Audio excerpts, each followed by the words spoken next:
This Samriddhi Sharma, welcome back to my YouTube channel. और आज हम स्टार्ट करेंगे नया टॉपिक काउंटर करंट मैकेनिज्म। तो फर्स्ट ऑफ ऑल कि काउंटर करंट मैकेनिज्म क्या है, इसका क्या यूज़ होता है। तो काउंटर करंट मैकेनिज्म ही क्या है, रिस्पॉन्सिबल होता है हमारे मेडुलरी इंटरस्टिशियम में ग्रेडियंट बनाने के लिए। हमारे जो मेडुला के इंटरस्टिशियम में जो ग्रेडियंट बनता है, जैसे जैसे आप नीचे जाओगे जो ऑस्मोलैरिटी वो बढ़ जाती है इंटरस्टिशियम फ्लूइड की, तो किसकी वजह से बढ़ती है? It is due to counter current mechanism.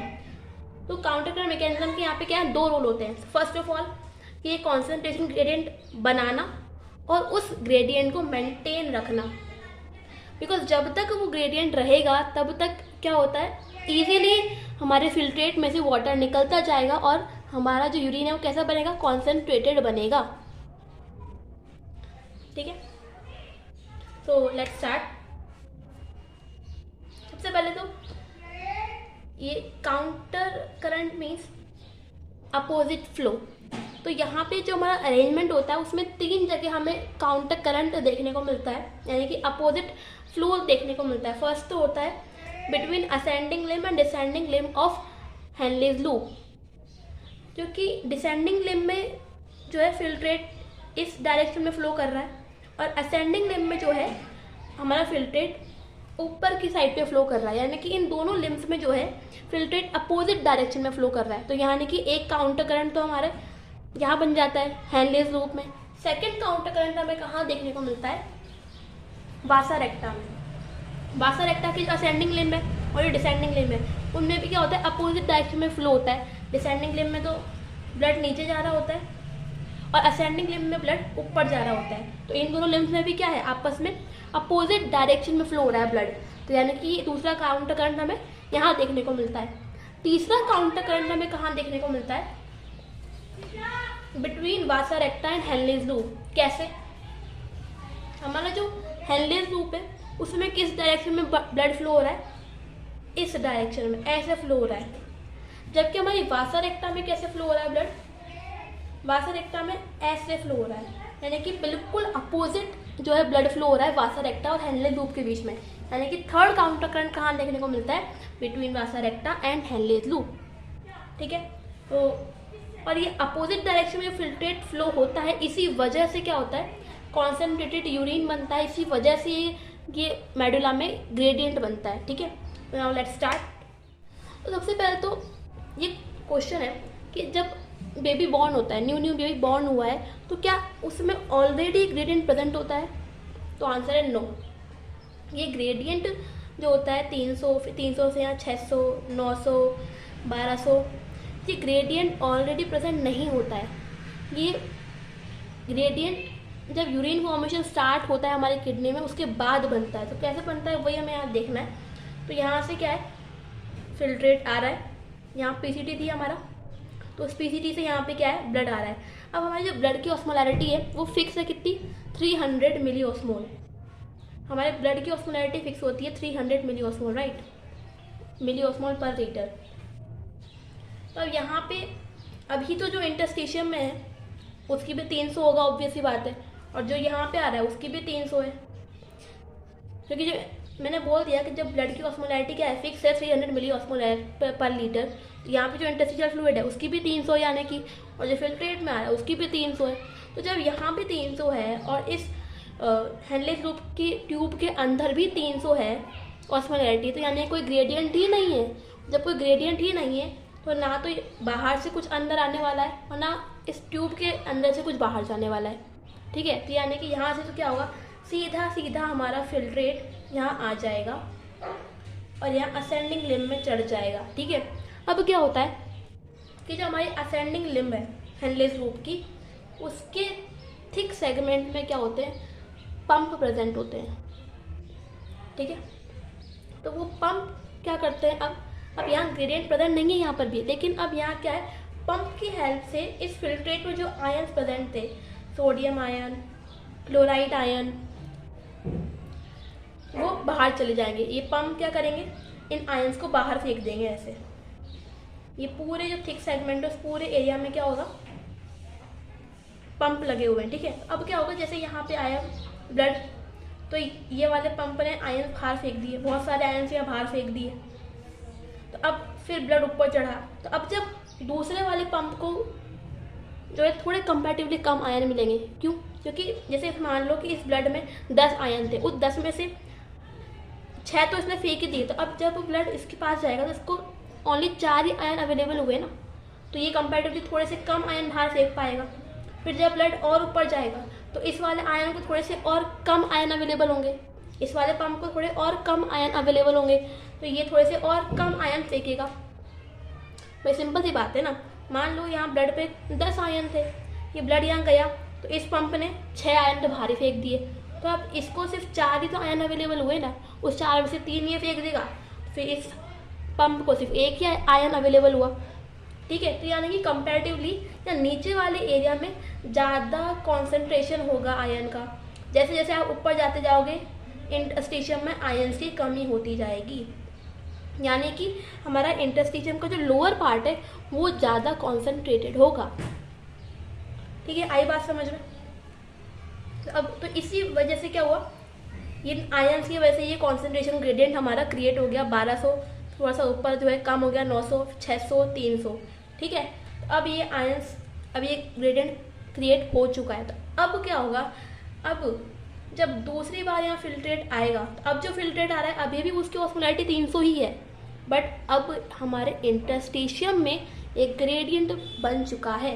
तो उस वजह से क्या होगा, जब ये 300 मिली ऑस्मोल पर लीटर वाला ग्रेडियंट या जो फिल्ट्रेट है वो यहाँ आएगा, तो जब ये 300 वाले एरिया में था तब तो कोई दिक्कत नहीं, पर जैसे ये 600 वाले एरिया में आया तो अब क्या होगा, यहाँ ऑस्मोलैरिटी ज़्यादा है, यहाँ ऑस्मोलैरिटी कम है। अब क्या होगा, हमें पता है कि डिसेंडिंग लिम्ब जो है वाटर के लिए परमिएबल है, तो यानी कि क्या होगा, ग्रेडियंट मिल ही चुका है, और जो ये हैंडलेस लूप की डिसेंडिंग लिम्ब है वो वाटर के लिए परमिएबल भी है, तो यहाँ से वाटर बाहर निकल जाएगा।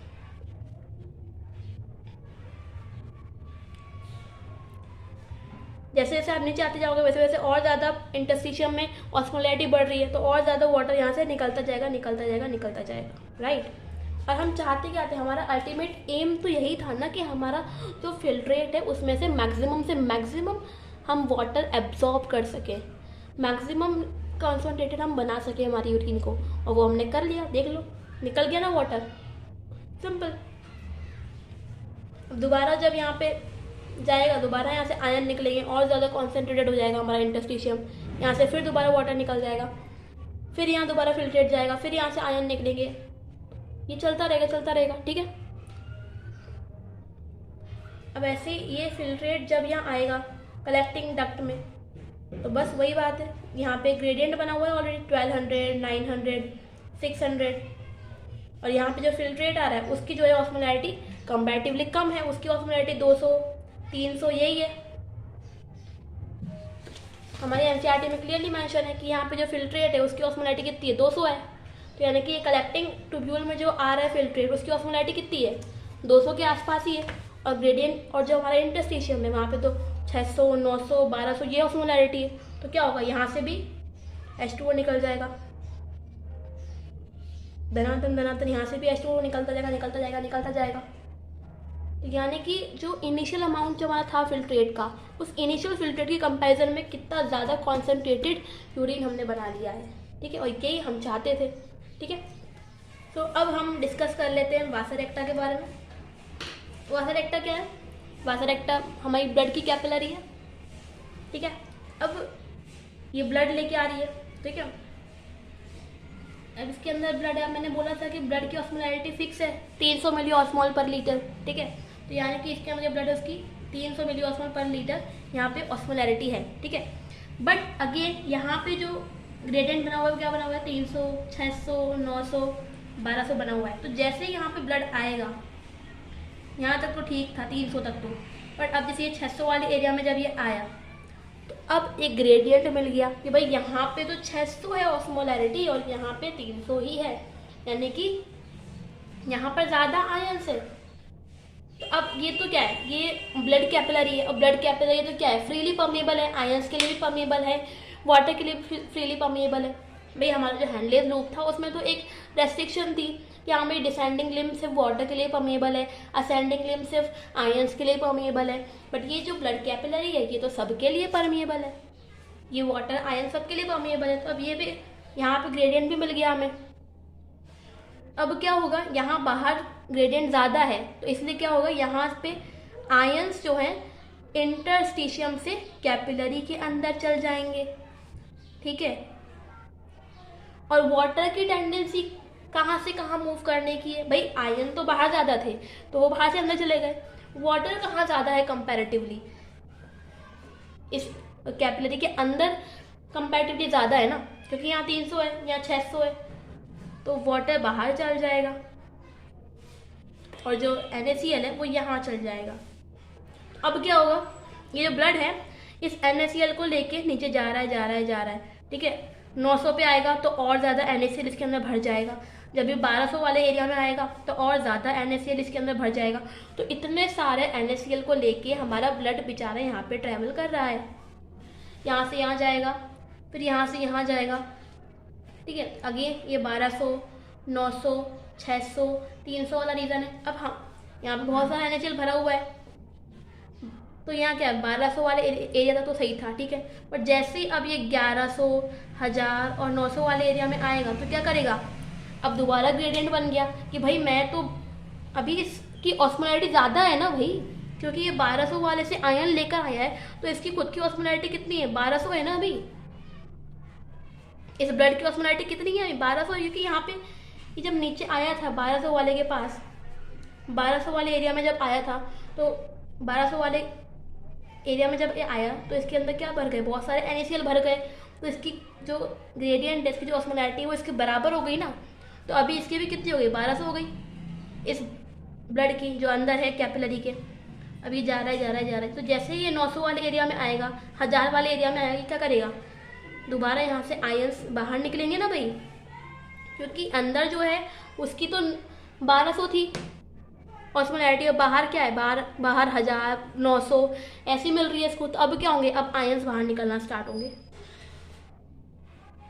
जैसे जैसे ऊपर जाता जाएगा सारे आयंस जो है बाहर निकलते जाएंगे और एंड में दोबारा इसके पास कितनी ऑस्मोलैरिटी बचेगी, 300 ही बचेगी, यानी कि कुछ काम नहीं आया। ये जब आया था तब भी 300 थी और जब ये जा रहा है तब भी इसकी ऑस्मोलैरिटी 300 ही है। तो यूज़ क्या आया, इसका सिर्फ यूज़ जो आया वो इस ग्रेडियंट को मेंटेन रखने में इसका यूज़ आया है, दैट्स इट, ठीक है। वन मोर थिंग जब मैं यहाँ पे आपको कनेक्ट करवाना चाहती हूँ, देखो हमने ये पढ़ा यहाँ पर हेनलेस लूप में कि यहाँ से जो है NaCl बाहर निकल रहा है।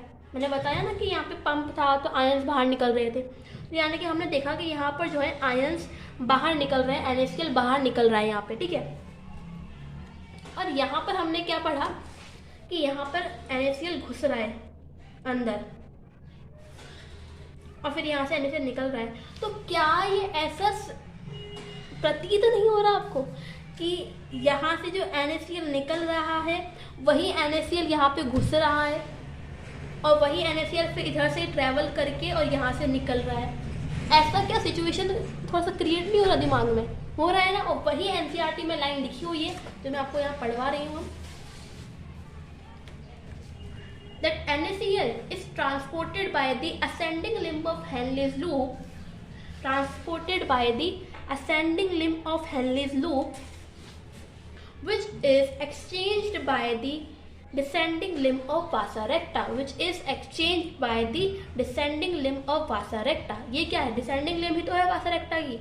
तो क्या बोल रहा है वो, descending limb of vasa रेक्टा and NaCl is returned to the interstitium by the ascending portion of vasa recta, और फिर ये NaCl दोबारा इंटरस्टिशियम में आ जाता है किसके through, by ascending limb of vasa recta. यही NCERT तो बोल रही है आपको कि NaCl क्या करता है, NaCl हेनलेस लूप की असेंडिंग लिम्ब से निकलता है, फिर वो क्या करता है, वो वासा रेक्टा में जाता है और दोबारा वो इंटरस्टिशियम में आ जाता है किसके through, ascending limb of vasa रेक्टा के थ्रू, ठीक है।